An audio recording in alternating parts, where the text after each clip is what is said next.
Au nom du Père et du Fils et du Saint-Esprit. Amen. La paix de Jésus soit dans votre maison, sa paix et sa joie. Alléluia.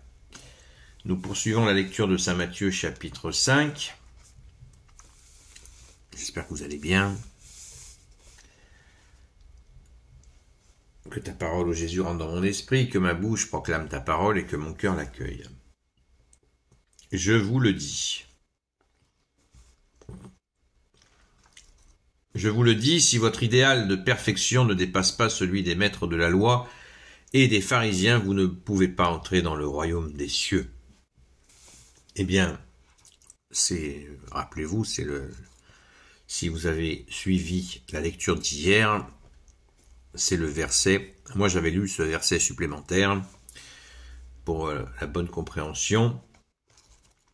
Eh bien, il nous est redit ce matin, verset 20, chapitre 5 de Saint Matthieu. Je vous le dis, si votre idéal de perfection ne dépasse pas celui des maîtres de la loi et des pharisiens, vous ne pouvez pas entrer dans le royaume des cieux. C'est-à-dire que, en conclusion, Jésus nous disant la veille, ce qu'il nous a expliqué dans la lecture d'hier, ce que tu nous as expliqué, bien-aimé Jésus, c'est l'accomplissement de la loi, mais Jésus, toujours en conclusion, est fidèle à sa propre parole. Tu es fidèle, bien-aimé, à ta propre parole. Accomplir la loi et les prophètes, puisque Jésus est lui-même la loi et les prophètes. Nous en avons une image parfaite, merci Jésus, à la transfiguration. Quand Jésus est transfiguré sur le mont Tabor, en présence de Saint Pierre, Saint Jacques et Saint Jean, et de Élie et Moïse qui apparaissent, eh bien, Jésus devient plus lumineux que le soleil au milieu de Élie et Moïse qui symbolisent Moïse la loi, Élie les prophètes. Donc Jésus est l'accomplissement et cette phrase prend tout son sens. Je vous le dis, si votre idéal de perfection ne dépasse pas celui des maîtres de la loi et des pharisiens, vous ne pouvez pas entrer dans le royaume des cieux. Donc Jésus est la loi et les prophètes, il est l'accomplissement, et il nous le dit à travers les deux commandements supérieurs, qui sont d'aimer Dieu de tout son cœur, de toute son intelligence, de toutes ses forces, de toute sa volonté, et d'aimer son prochain comme soi-même, les deux commandements supérieurs qui accomplissent absolument tout, quand ils sont mis en pratique, évidemment. On continue. Verset 21. Vous venez d'entendre qu'on a dit à vos ancêtres, tu ne tueras pas. Si quelqu'un a tué, il doit passer en jugement. Mais moi je vous dis, si quelqu'un se met en colère contre son frère, il mérite un jugement. Si quelqu'un traite son frère de fou, il mérite une sentence du Conseil suprême. S'il lui a dit, sois maudit, il mérite d'aller à l'enfer du feu. Waouh! Eh bien, nous allons faire verset par verset parce que ça mérite, à mon avis, quelques explications. Pourquoi Jésus met la barre si haut? Eh bien, parce que c'est ça l'accomplissement, tout simplement. Rappelons-nous sans cesse que Jésus nous donne l'enseignement du Père, les mises à jour du Père et comment le Père veut que Jésus transmette cet enseignement. C'est une révélation absolument cataclysmique que Jésus vient apporter. Il bouleverse tout en montant tout d'un cran et en nous révélant tout l'enseignement du Père, créateur du ciel et de la terre, de son Père. C'est absolument magnifique. On n'a pas idée, c'est pour ça que moi j'entends des enseignements ici ou là, mais tout est dérisoire par rapport à ce qu'apporte Jésus. Tout est dérisoire.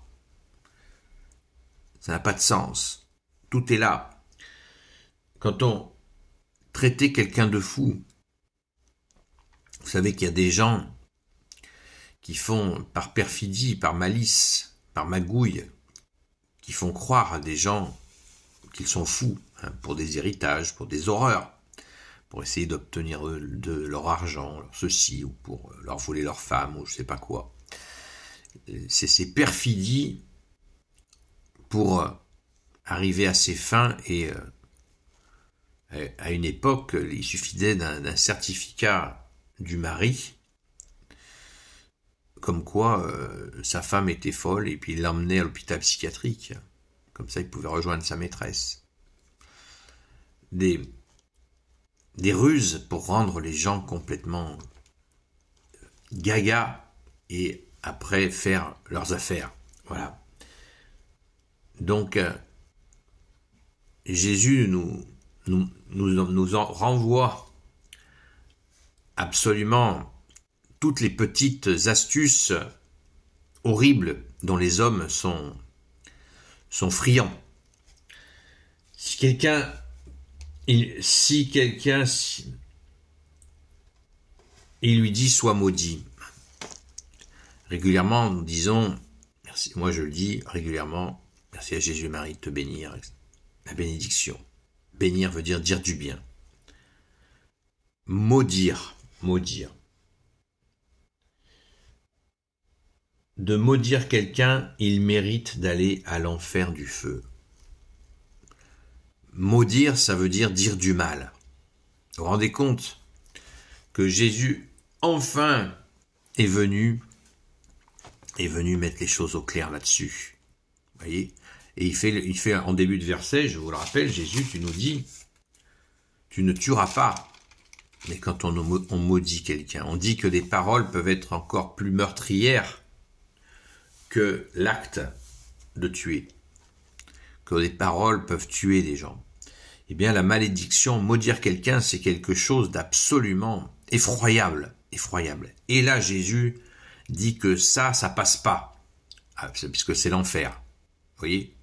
Alors, attention les amis, et si vous voyez quelqu'un qui se fait maudire, si vous voyez une sœur, un frère qui est maudit, parce qu'il y a des individus qui ont la malédiction facile, hein, en particulier ce qui dans l'attitude islamique, il suffit de regarder sur les réseaux sociaux, à nombreuses reprises, la malédiction est pratiquée, hein. C'est une réalité, voilà. Je dis pas ça, ils font pas tous ça évidemment, mais certains le font, et beaucoup le font. Donc, si vous voyez un frère ou une sœur qui est en train d'être maudit, ben, vous priez Jésus, bien sûr, en premier, mais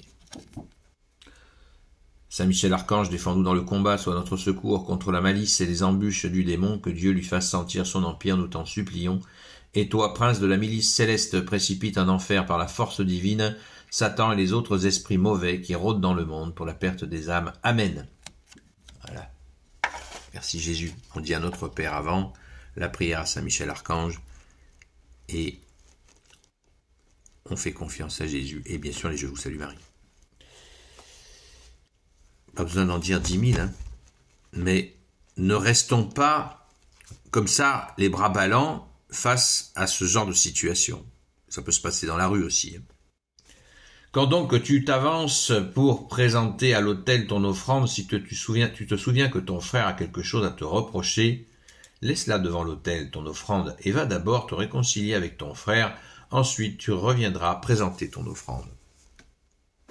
Magnifique, magnifique. Allez courir à l'autel avec un joli bouquet de fleurs pour la Vierge Marie et pour Jésus, ou pour un saint ou une sainte, cher à notre cœur, alors qu'il y a une énorme rancœur en nous. Eh bien, voilà, Jésus nous invite gentiment à nous purifier le cœur, à nous libérer. C'est une libération. Et après, on peut courir vers Dieu tranquille. C'est beau. Merci Jésus. C'est tellement vrai. Je crois que c'est tellement profond. Tout est vrai, et c'est le repos. Nous nous reposons sur ta parole, Jésus, elle est vérité, et on la met en pratique, bien sûr. Trouve tout de suite un accord avec ton adversaire pendant que vous êtes en chemin l'un et l'autre. Ton adversaire peut-être te mettrait entre les mains du juge. Le juge te remettrait au policier et tu serais mis en prison. En vérité, je te le dis, tu n'en sortiras pas tant que tu n'auras pas payé le dernier centime. Se mettre d'accord, voyez. C'est une école. Et Vous savez, il y a des gens qui proposent du développement personnel. Je vais vous dire un grand secret. C'est qu'il y a beaucoup de gens qui proposent du développement personnel. Et en fait, le développement personnel, quand on l'étudie un petit peu, on s'aperçoit qu'il est totalement, il s'appuie totalement sur la parole de Jésus, mais c'est du Jésus sans dire que c'est Jésus. Et c'est là où c'est très grave. Parce que c'est pour des affaires, pour faire du pognon, de l'argent. Évidemment, alors que Jésus a dit ce que vous avez reçu gratuitement, donnez-le gratuitement. Ça devrait être donné gratuitement, mais dans le nom de Jésus, puisque Jésus ne fait pas que nous dire.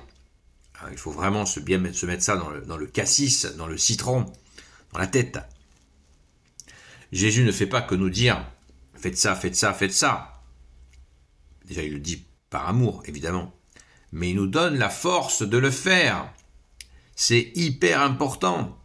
Jésus, tu nous donnes la force de la transformation, la force de la conversion, la force d'avancer. C'est pas juste, allez, Jésus il n'est pas dans un fauteuil, allez faites ceci, faites cela. Non, il a donné sa vie pour nous.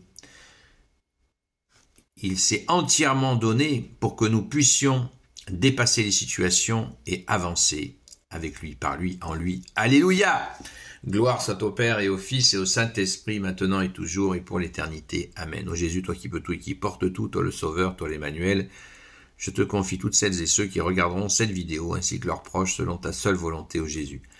Sainte Marie, Reine des cieux, toi l'Immaculée Conception, toi qui écrases le serpent, toi qui as la lune sous tes pas, toi Notre-Dame, notre Mère, Saint Joseph, toi le juste et le saint, toi le sage, toi la terreur des démons, toi le saint gardien de la Sainte Église catholique apostolique, Sainte Marie-Madeleine, notre chère sainte patronne, et vous, tous les saints et saintes amis de toi, Jésus, Saint Michel Archange qui est comme Dieu, Saint Gabriel Archange, Saint Raphaël Archange, et vous, tous les anges qui servez Jésus, je vous confie toutes celles et ceux qui regarderont cette vidéo, ainsi que leurs proches, selon ta seule volonté, ô Jésus. La paix de Jésus soit dans votre maison. Je vous donne rendez-vous à ce soir, à la grâce de Jésus, ce soir, à la grâce de Jésus, sur la chaîne Seul Jésus Sauve sur TikTok, à 20h. D'ici là, eh bien, soyons vigilants et ne restons pas inactifs.